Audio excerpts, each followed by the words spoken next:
Welcome back to the channel, lads and ladies, and welcome to high tier gameplay. This is not something you're going to see often on this channel, but I had a good match.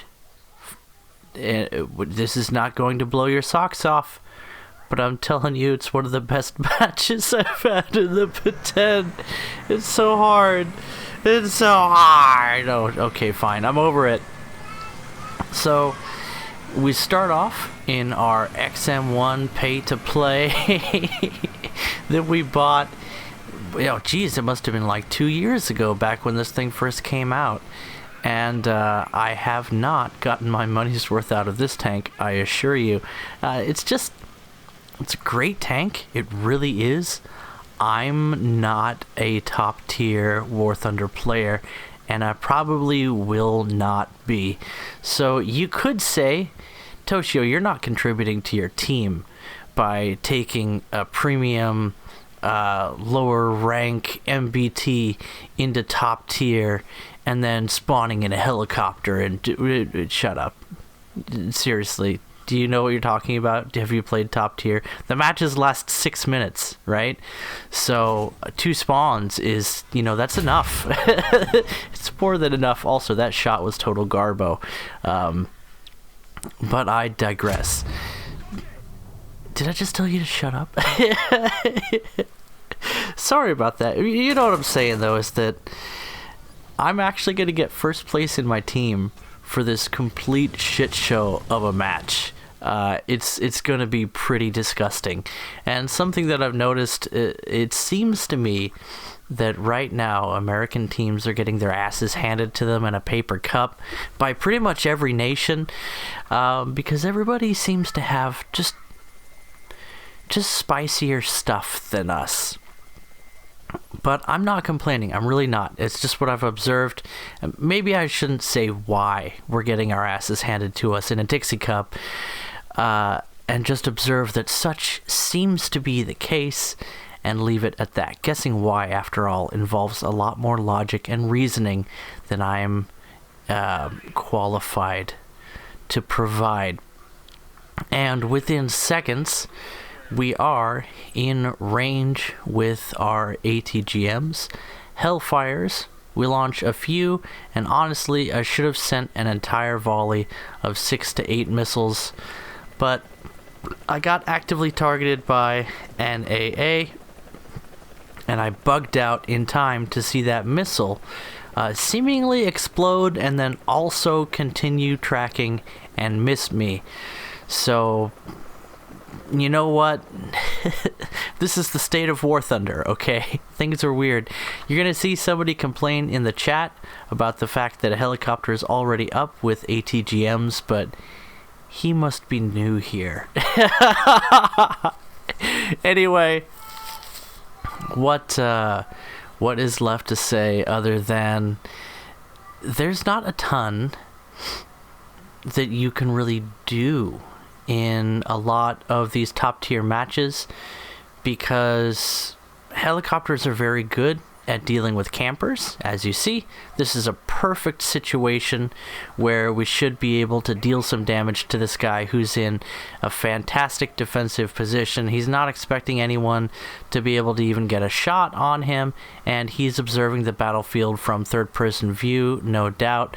2 Hellfire missiles go into him and fail to deal killing damage, and then he pops smoke and we're going to lose our lock, but we can still manually guide the missiles in. At least we're lasing the area and hoping that the missile knows where I want it to be, in addition to knowing where it is because it knows where it isn't. Error. You can see, what are we doing here? We're never using the hover function.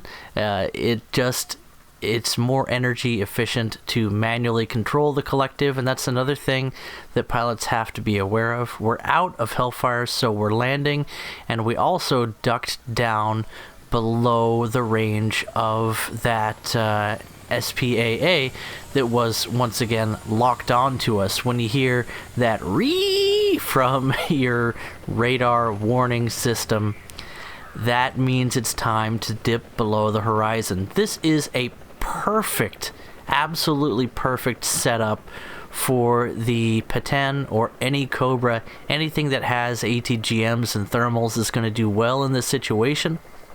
One thing that I particularly enjoy about the Peten, as I've mentioned, is how it flies. I expect all of the Cobras to fly equally well. The controls are responsive. The helicopter flies in a more predictable way than, say, the Hueys, which like to yaw for no reason. They counter yaw, they counter roll, I should say, and I don't know why they do that. You can see it in any of the any of the videos. I have a lot of older helicopter videos where I'm flying a Huey. You'll know exactly what I'm talking about, and it's very annoying.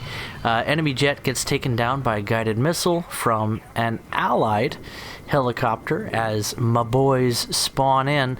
The match is what, maybe 5 minutes, 6 minutes old. It's 2 minutes from closing. Top tier matches don't tend to last all that long, which is another issue that I have with top tier. I like to soak in a match for a while, you know what I'm saying? But it is the way it is. And you know what?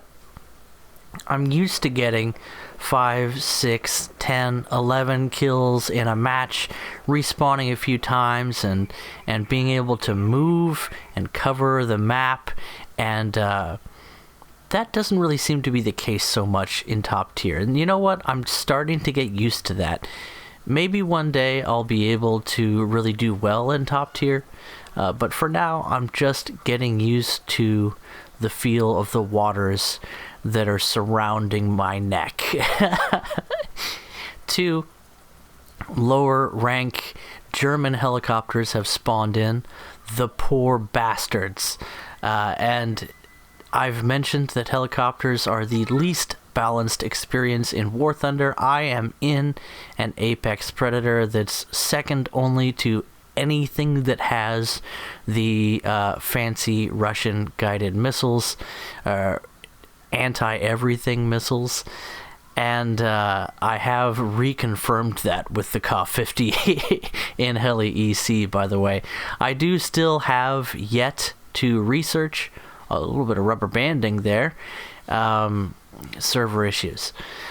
I do still have to research most of the Russian helicopter line, and I think that that'll be, well, they have potential, let's put it that way. They're still easily, again, anything with the Sturm or the Ataka missiles, I think, easily outperforms every other helicopter in every practical sense, and has an amount of versatility that's just unheard of. But we're going to use what we have. So I'm actually attempting to hit these light enemy helicopters with Hellfire missiles. It is possible.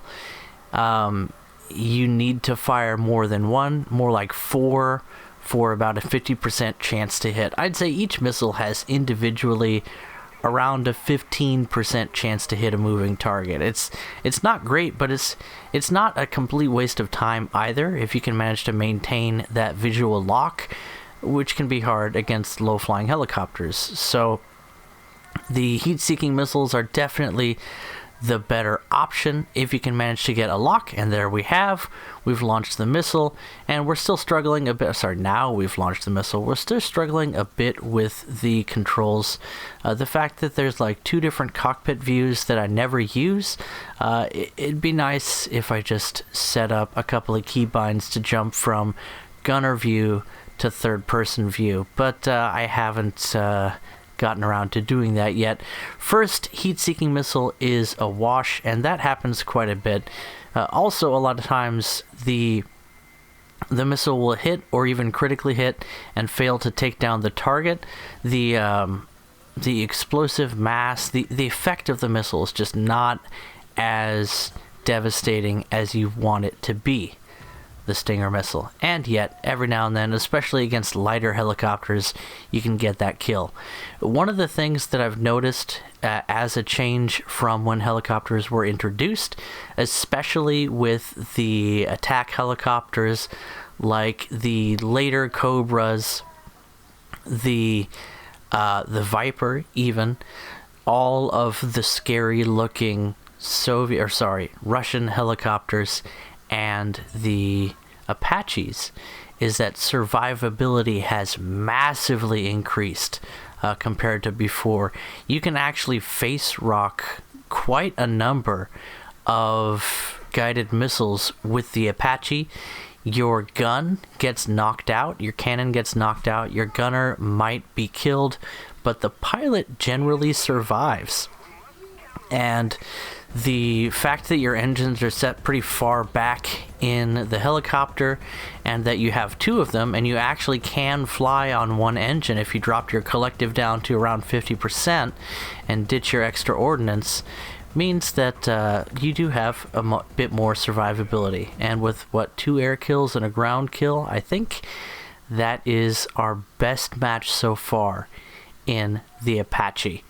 In any event, I chalk this down to my lack of skill at high tier, and I am going to go get some more experience. So if you'll excuse me, I'll catch you guys in the next video. Bye-bye.